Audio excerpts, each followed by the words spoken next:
See red, I see red. Burn it down till all the sea now is red, red, red, red.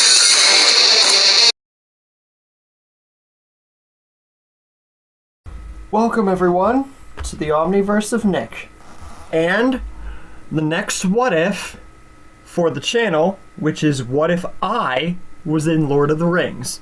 Before we get into the single parter, be sure to smash that like button and subscribe to the omniverse of Nick so you can help me make this channel bigger, better, get more awesome stories, intros, outros, and requests pumping out to you guys, and we all just generally support the channel and have a great time. You make me happy, I'll make you happy, etc., etc. Now, we're getting into the single one-parter and the next story on the list, which is What If Nick, me, duh, was in Lord of the Rings. Now, if you guys haven't seen or heard about me doing what ifs with me in them, I have not done one of these since, at this point now, 2 years. Since I did What If Nick was in The Walking Dead, and I covered myself being in there, how I would do, not with the main group, but how I would do Where I Am. So now, I'm tackling Lord of the Rings. And it's gonna be different. With the Walking Dead one, covered how I would live in the Walking Dead apocalypse from where I was. For the Lord of the Rings, I'm going to be covering all the species and races of the Lord of the Rings and who I would want to be from each of them. So, let's get started, because this will still be interesting nevertheless. First, the Hobbits. If I really had to choose, I would say that I would want to be a Hobbit like Sam, because of how much he pretty much was the hero of the story. Literally. Even Frodo has admitted it. Think about it, for any Lord of the Rings fans. How much he persevered and treasured onwards. How much he carried the load even when Frodo didn't realize it or pay attention to it because of Gollum's influence or just the ring influencing him.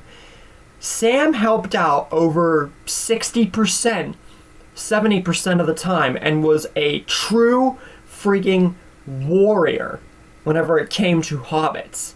Especially with the traitorous Gollum and his split personality because of the ring. Even after everything, Sam the entire time never stuck it past himself to remember that Gollum was a bad guy and his influence on the ring. And the most important thing of all, he never, ever let the ring's influence make him lose sight of protecting Frodo and keeping his mind in a tight check.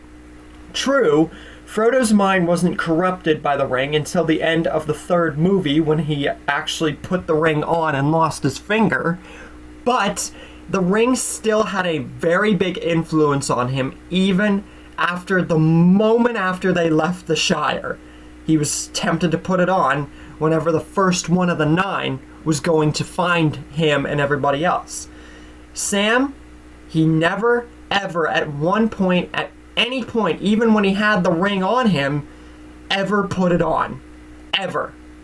And it never drew his attention to it, and makes Sam, along with every one of his traits, the one hobbit that I would like to be like in Lord of the Rings.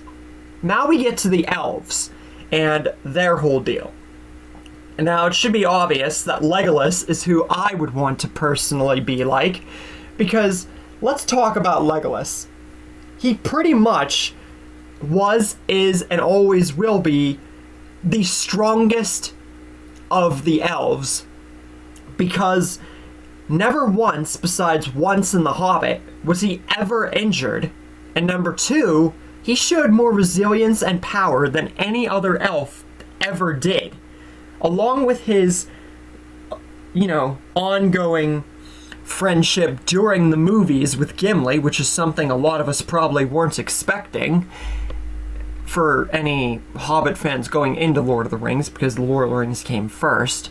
It just goes to show that not only the dynamic of Legolas was great, but his character as a whole was just better than any elf we would ever see. And that makes him the elf I would like to be like. Now on for dwarves, it's a tiny bit harder. But if I really had to choose, I would say that I would have to choose between Gimli and Thorin. Now, I know what a lot of you guys are probably thinking. Why would I want to be like Thorin Oakenshield, the guy who was so obsessed with power and pretty much the quote-unquote villain until like the end of the third movie, and his lust for gold and his swaying of any kind of, peace or kindness. But there's a thing that rectifies his character, which I just mentioned. The end of the third movie showed him truly breaking that resolve and sacrificing himself for the greater good, which proves that even if one's mind is corrupted, be it by gold or the ring or some kind of alternate fuel or fire, they're capable of change for the greater good. I mean, Walking Dead fans with Negan, we should know that more than anyone. So that's why I would like to be like Thorin, just to show that change is real. Now Gimli, it's much more straightforward and able to be talked about in the traditional sense of change or character. Not only because of how he carried himself, but once again, the dynamic of him and Legolas, and the fact that he was actually one of the smartest dwarves that we had ever seen, going instantly to destroy the ring, even if it didn't do jack crap and actually broke his axe. He showed resilience and just utter resolve to get the job done when no one else would, even though they probably all knew the ring couldn't be destroyed. He showed what no other dwarf could besides Thorin, and that's why I would like to be like Gimli. Now on to men. It's harder with men, and yet not so much harder, because not only of their characters, but just the way the men worked in the world of Lord of the Rings. It's just a slight bit harder to choose between them. But if I really had to choose, and obviously for the great picks of men that were depicted in Lord of the Rings, it would be between Aragorn or Theoden, and I'd have to pick Aragorn.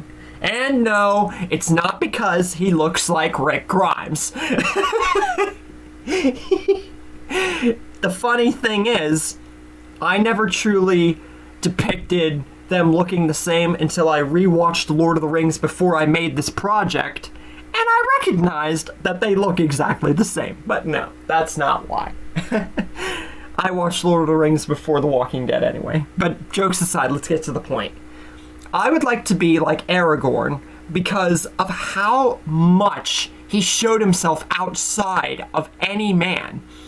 He showed himself as not just Isildur's heir, but a man outside of anyone that was shown. His resilience, his pride, his strength, he was a mere ranger, and he became the king of men. If that doesn't go to show that even someone like a ranger can't pride himself into being something else or someone else for a greater good, then Aragorn would be the man who truly shows it. And how much he showed strength, courage, wisdom, and valor, especially whenever Frodo offered to give him the ring at the end of the first movie, and Aragorn, despite small little bits of him wanting to, he turned it down. Unlike the men like Boromir and Faramir and other men like that who were easily corrupted by the minds, especially Isildur, who Aragorn was his heir, which showed that even if he was Isildur's heir and he was another man just like all the others, he wasn't going to let the ring's influence like Sam, even though it did show to him just a little bit at the end, cloud his judgment, which makes Aragorn the true king of men and a man in the Lord of the Rings I definitely love to be like. Now on to wizards. It should be obvious that without a shadow of a doubt, there were only 3 wizards shown in the entirety of the Lord of the Rings besides Radagast the Brown in The Hobbit, but Saruman and Gandalf take the pick for me with wizards. And that's only because even if we saw less of Gandalf and Saruman than we should have, because obviously they had to be nerfed for Lord of the Rings, we didn't see enough of them to truly show them as wizards, especially Radagast the Brown, or any other wizards besides the 3 of them. But Gandalf and Saruman are the 2 that I would like to be like, more like Gandalf because he was a good wizard, but that's all I really have to say about them. As for the Ents, Treebeard's the only one I really have to go off of since he showed more than any of the other Ents just as side characters. And it's because the idea of Ents, especially watching things like Marvel and Groot and stuff like that, it goes to show that a talking, fighting, and moving tree is something really unique and awesome to be able to be looked at. And creepy to some people, I can definitely see. But it would honestly be awesome not only if the Ents were stronger, but more explored, and that's why I would like to be like them. Now, as for the dragons and Smaug, since Smaug was basically the only dragon we saw, I would definitely love to be experimented or, seen as a dragon like Smaug, bar it getting rid of that weakness of his by the Black Arrow.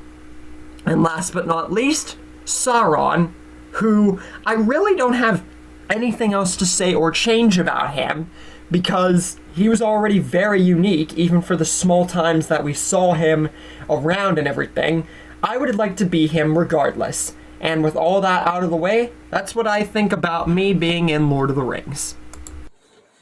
So even though I mainly just talked about being part of whatever race and stuff, and I didn't include myself as a central part of the story, I just didn't really see a way to do that. And I might even reconsider the Walking Dead remake, because I more or less, with my kind of being in those videos, want to analyze just basic ideas about how I would, be or coexist in that world. But to go so in-depth with it, like others have, true, others have, and I've taken liberties from other What If YouTubers, but for these kinds of videos, for me, I just don't feel that that's, the right thing to do. It just seems to me like spouting on just simple details and telling stories that don't involve me makes for better overall stuff, and if I just explain in a little bit, that should give you guys enough sense about who or what I could be, do, say, etc. for coexisting in, The Lord of the Rings, for example. Which is why I didn't go into a story-type deal with this particular tale. But I hope you guys enjoyed the story nonetheless. It was a one-parter, which has been a significant minute since I did one of those. But the next story will be the remake to What If Sandman Didn't Join Venom, which will be in more detail than the first one, even though it was a alright story back when I made it. And after that, you guys probably know the list by that point. So I hope you guys enjoyed this one and are enjoying the stories that I have done so far with the genres and mixing it up, not just focusing on one thing. And with that, I will see you guys in the next series/video. It should be a one-parter to 2 parts, maybe, for What If Sandman Didn't Join Venom the remake. It really might not be as much to make a second part. So you might be looking at another one-parter again, but you guys should enjoy it nonetheless, right? You guys have enjoyed one-parters before. I mean, 2 one-parters are the 2 best freaking featured on my channel. The Rick and Negan, and then the governor and Negan. But anyways, sidetrack. Hopefully you enjoyed. Like and subscribe if you did. Comment your favorite part of the series, video, etc. And with that, I will see you guys next time. You guys didn't think this was the end of the video, did you? Well, the Omniverse of Nick has a new feature. A sneak peek at what's next to arrive.